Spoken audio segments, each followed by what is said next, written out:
Hello, my name's Adam, and you're watching my renovation here on Iris Street. It's the 98th week, creeping up on week 100, and I'm pretty excited. It's been slow progressing the last couple of weeks. All I've been doing is mudding, and I haven't been mudding that fast. So what else has been happening? Well, this week I've been working on some big projects or getting some big projects lined up, and you'll see those coming out in the next couple of weeks. One of those big projects is replacing the retaining wall between my yard and the house just to the north of me in my backyard. I'll be getting a brand new wooden privacy fence on all three sides.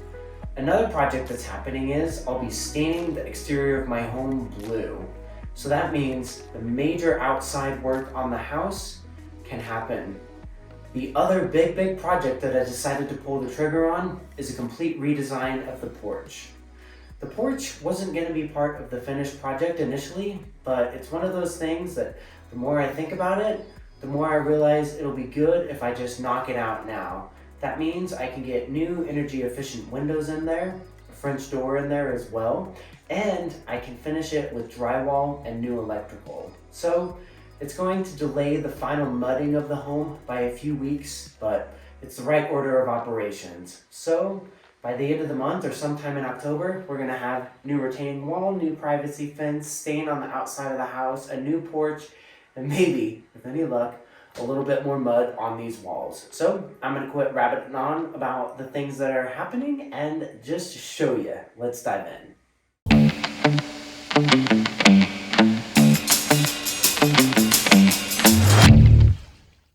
Good evening. So the new colors have arrived. I've got Galaxy Blue and Sea Cave. Both of these are a little bit more serious blues. We'll see how I like them. This one again is Porch Song, and it's like too playful, if that makes sense. Might find this like on a toy block or something. So let's check out these colors. I think they're more suited for an exterior.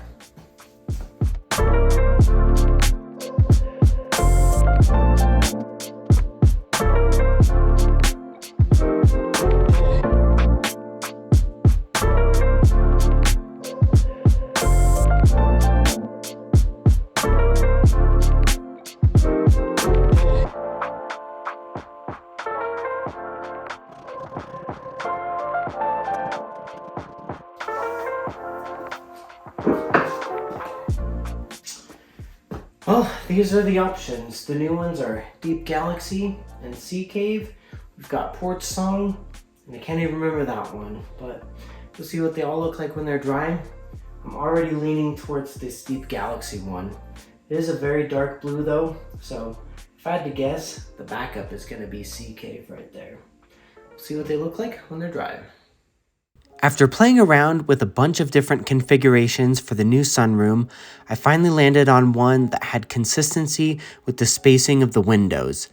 All 8 of these windows are 30 inches wide and 56 inches tall.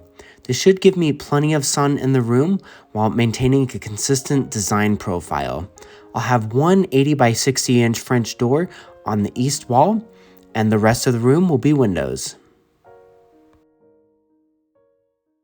On Saturday evening, I take a break from mudding to catch a Rockies game with my uncles Daniel and David.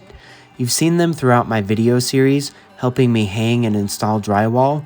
They've been awesome, and really, I owe them a Rockies game, but they had an extra ticket and invited me along with my cousin Jeff, so thanks Uncle Daniel and Uncle David, now I really owe you. I catch a bus back to Union Station, as that's my preferred way to get to downtown, just super easy with parking. And before the day is out, I even get a little bit of sanding and drywall mudding done.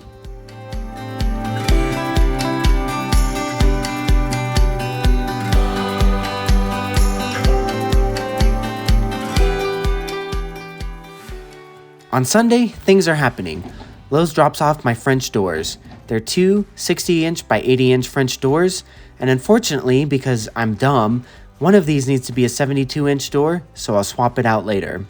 In the afternoon, I head up to Hall Ranch to get in my final long run before my 50-mile Ultra and Steamboat next weekend. I get a little over 20 miles in at Hall Ranch here today, just to keep the legs turning over and get one last long run in. Throughout the week, I'm not going to run much at all, because I want to be nice and fresh for that ultra on Saturday, the 17th.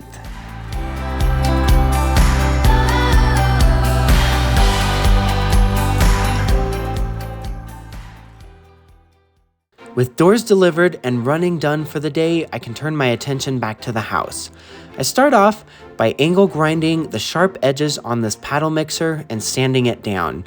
It's my favorite mixer, but the sharp edges scrape bits of plastic from the bucket off into the mud, which isn't ideal.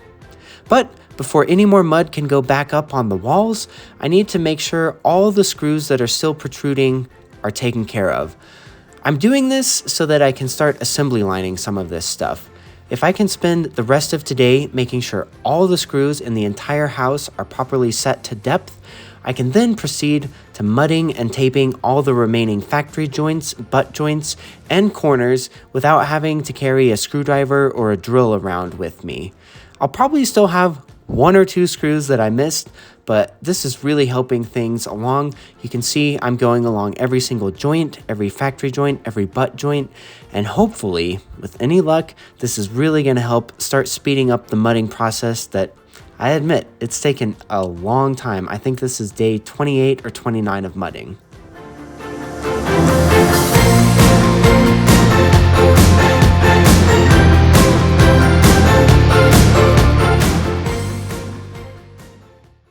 Today is the moment of truth for my angle grinded and sanded paddle mixer. And I've got to be honest, this thing worked beautifully. I should have done that a long time ago, but like with everything on this project, I learn slowly as I go. So now that I've got all these screws set to depth, I can just go around the house and knock out the remaining pre-fill, which is the goal for this day. The idea with pre-filling is that you put some mud into these cracks before you tape them. You definitely need to tape every single joint, but by pre-filling them, you're going to prevent mud shrinkage and tape indentation as drywall mud dries. As it dries, when that moisture goes away, it really sinks in and creates dips, and especially with any cracks or gaps, you can either fill it with spray foam or mud. And I tried spray foam and it worked okay, but it's kind of messy. I actually prefer mud. So here we are. This ends the week. Catch you back next week for week 99.